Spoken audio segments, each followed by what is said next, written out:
கடந்த 2025ஆம் ஆண்டு ஏப்ரல் மாதத்தில் ஜம்மு காஷ்மீரின் பெகல்காம் பகுதியில் பாகிஸ்தான் ஆதரவு பயங்கரவாதிகள் தீவிரவாத தாக்குதலை நடத்தினர். பெகல்காமில் நடந்த இந்த கொடூர தாக்குதலில் 26 பொதுமக்கள் கொல்லப்பட்டனர். அதனைத் தொடர்ந்து இந்தியா சிந்து நதிநீர் ஒப்பந்தத்தை நிறுத்தி வைத்துள்ளது. தீவிரவாதத்திற்கு எதிராக நடவடிக்கை எடுக்கும் வரை இந்த ஒப்பந்தத்தை நிறுத்தி வைக்கிறோம் என்பதே இந்தியாவின் வாதமாகவும் இருக்கின்றது.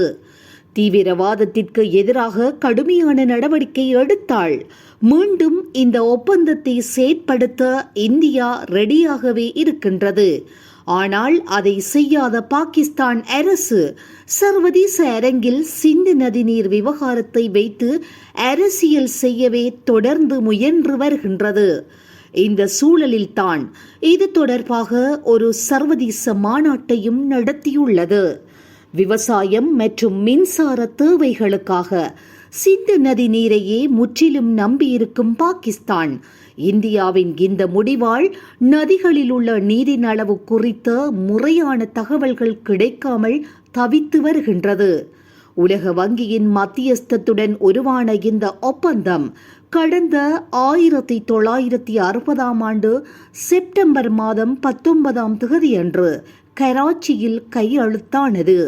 இந்தியாவின் அப்போதைய பிரதமர் ஜவஹர்லால் நேரு மற்றும் பாகிஸ்தான் அதிபர் அய்யூப் கான் ஆகியோர் இதில் கையெழுத்திட்டனர். இந்த ஒப்பந்தத்தை போர்க்காலத்தில் கூட இந்தியா நிறுத்தவில்லை.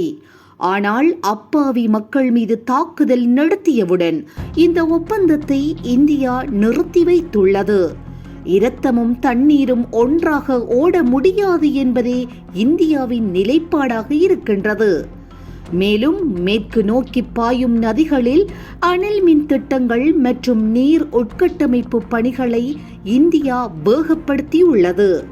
இந்த சூழலில் தான் நிலையான சட்ட மற்றும் நிறுவன கட்டமைப்பாக சிந்து நதிநீர் ஒப்பந்தம் என்ற தலைப்பில் பாகிஸ்தான் ஒரு சர்வதேச மாநாட்டை நடத்தியது.